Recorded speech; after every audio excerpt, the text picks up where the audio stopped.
Good afternoon, it's 4 o'clock, I'm Jack Brazil and you're listening to Solent Sports News. Russia have officially been stripped of the Champions League and its Grand Prix today. It's due to the country's controversial military occupation of neighbouring Ukraine. Our correspondent Harry Smith is in the studio with a full update for us. Thank you, Jack. Yes, well, following UEFA's statement this morning regarding the change in location of the Champions League final, the general public consensus appears to be one of agreement with the sanction. I think it's absolutely right that the Champions League final is not played in Russia. Every sanction that we can give against them can only help Ukraine. Usually I would say keep politics out of sport, but in this case something has got to be done to stop the Russians. And I can only think of either sport or economic pressure. In the case of which it would have remained in Zenit, it would almost be encouraging and justifying Putin's decisions to wage the war he's looking to clearly wage. The FA and EFL have said that they won't impose any sanctions on players, clubs or fans who decide to protest against Russia's invasion of Ukraine. There has been talk between FA officials of adopting the Ukrainian flag in some capacity to show support openly as well. This comes after Manchester City left-back Alexander Zinchenko took to Instagram to speak out against Putin's action with the caption, I hope you die a slow and painful death, you monster. The post has since been deleted. FIFA President Gianni Infantino weighed in on the situation. Today my thoughts are really on all the people who are affected by this escalating conflict and nothing else. And in motorsport, Formula One management have made the decision to cancel this year's Russian Grand Prix. The race was set to be held at the site of the 2014 Winter Olympics in Sochi and has been regularly attended by President Putin. It was due to take place in September, but is now expected to be replaced by the Turkish Grand Prix at Istanbul Park. West Ham have allowed winger Andrei Yarmolenko to take some time away from the club as his country remains under siege. David Moyes insists that the decision was best for the player's well-being. I spoke with him yesterday when he was in the training ground. I spoke with him and he was upset, which you can imagine, and rightly so. So we just hope that everything goes well and that all his family members and close family members all keep safe. Check back tomorrow for more updates on the ongoing situation. Thanks, Harry. Well, back to the sporting side of this story. The Hammers were drawn against high-flying Spanish side Sevilla in the Europa League round of 16. Sevilla are currently enjoying a stellar season in Spain's top flight, sitting in second, just 6 points behind Real Madrid. Rangers will face Red Star Belgrade after their impressive 6-4 aggregate victory over Borussia Dortmund. In the Conference League, Leicester will come up against French side Rennes. Southampton are back in action tonight as they take on Norwich at St Mary's in 4 hours' time.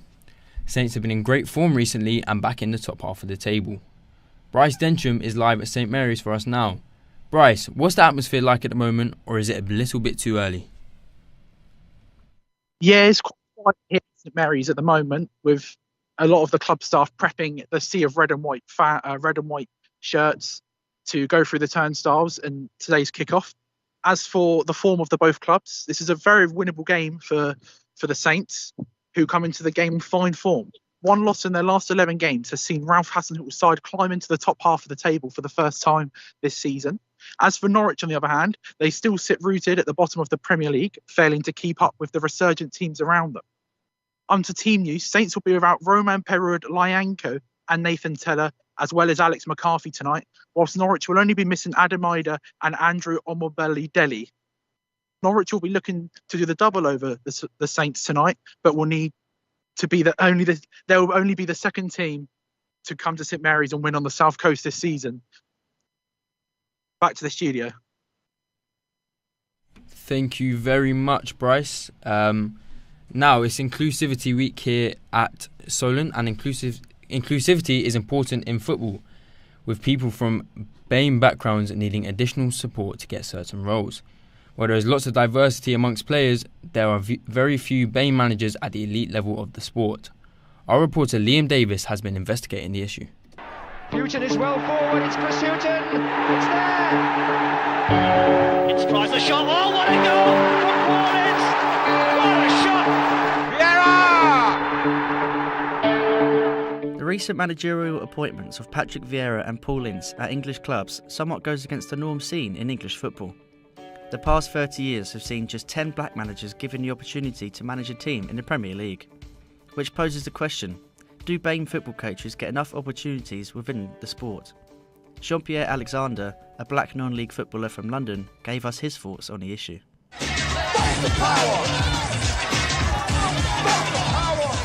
I do believe that there should be a little bit more of opportunity for black coaches and not even just black coaches, Asian coaches as well. I believe that they should get more of a chance to go and coach at a higher level because they're capable of producing players that end up playing at a high level. Black and minority ethnic players account for roughly 25% of footballers within the 92 professional clubs in England. But that percentage is clearly not being replicated in the dugout. Especially when you consider the makeup of Premier League teams now.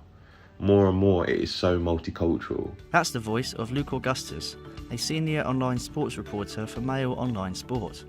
He provided his thoughts on whether more needs to be done within the sport.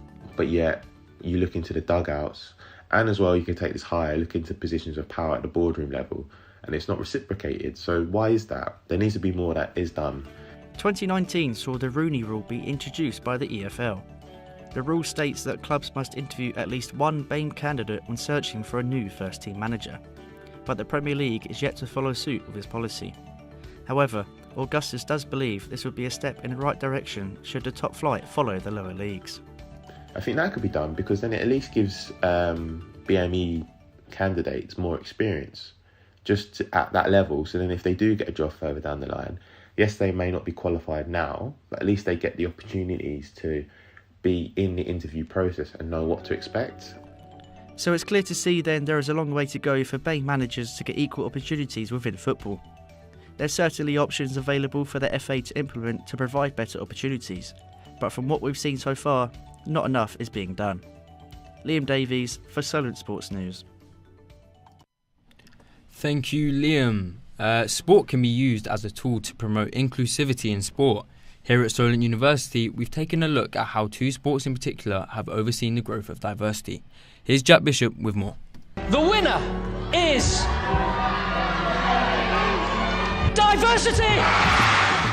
I'm free to be whatever I choose, and I'll sing the blues if I want. February is LGBTQ+ History Month, and sports clubs up and down the country are celebrating inclusion and diversity. Team sports are one of the finest ways to bring together a range of different communities, but how welcoming are we to LGBT people? Diversity-specific teams are prevalent in many sports, an example of which is Birmingham Unicorns, the first LGBTQ+ cricket team in the UK. Lachlan Smith, the founder of the Unicorns, feels the reception they've received so far has been overwhelmingly positive, even with the team in its infancy. Hello, I'm Lachlan Smith. I'm the founder and chairperson of Birmingham Unicorns Cricket Club. Unlike some other sports, such as football, where there are no openly gay active pros in the UK right now, cricket has had several high-profile players come out as the sport becomes more inclusive. I probably expected a little bit more pushback, because I know in some sports it can be a bit more prevalent, but I think on the whole it's been 99.9% positive, which is great, and it's really helped us grow, I think, getting that publicity in that sport. Lachlan, who used to play in traditional teams at local level for years, says that Phoenix clubs like his allow a path into sport for those who have previously felt apprehensive. On the whole, it's more about the fact that cricket hasn't tried to actively engage the community and welcome them into it, I think. So I think there is a difference in culture, and that certainly is definitely part of the story as to why perhaps we've had a really positive reaction to the club, to be honest. Here at Solent University, the women's football team have enjoyed much success this season. Solent Ladies manager Rafa Citron believes that having such a diverse team has provided no issues to squad harmony. Well integrated. I can see they're always talking to the players, always having people around them. I talk to them individually as well. They're enjoying their experience here. So the ladies, who sit top of their division, boast an extremely diverse team with girls from 7 nations covering the spectrum of sexual orientations as well. Something Portuguese manager Rafa greatly approves of. We love it. You know, we open the doors for everyone. We don't mind how they come here. Just open the doors and we integrate all together. So we like a family. We treat everyone the same. We try to improve the ones who are not at the level, regardless where they came from. I'm free to be whatever I choose, and I'll sing the blues if I want. We are looking to influence change, and we do work constantly with and prod the governing bodies to make golf become more inclusive. That was Karen Morton, the founder of the Girls in Golf Society. She's been working hard since 2008 to ensure LGBT women feel more welcome in golf. Karen says LGBT women are now better represented, but the men's game still has further to go. We don't have role models that we can look to, or very many of them. They are starting on the female side to come out, but within men's golf, I mean, the men's professional game, that seems to be a very toxic environment, to be honest. Jack Bishop for Solent Sports News in Southampton.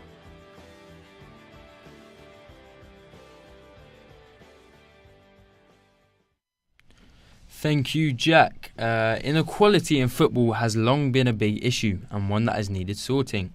Over the past few years, there have been noticeable positive changes, and whilst more hard work needs to be done, football appears to be heading in the right direction. Southampton women's manager Aaron Smith spoke on how women's football has changed whilst he has been in the game. The winner is... Since the time you've been involved in women's football, how has the game grown? How has women's football grown since you've been involved? So I've been in there for about 5 years, and since that time, obviously, we've had more coverage, Sky Sports, BBC, things like that, bigger sponsorships. The grounds have sold out, international games, and club games like Chelsea. Try getting a ticket now to Chelsea's home games, almost impossible. And we now regularly see that the women's teams are playing at the men's grounds on a regular basis, which is fantastic, which wasn't happening 5 years ago. Better social media coverage on all the platforms, and for me the biggest thing is the fan bases. The fan bases are growing. You've got the young girls that are looking at their idols, if you like, and actually following on social media. Thank you all for joining us for a very hectic day of news. And that's all from us from now. We'll be back next week.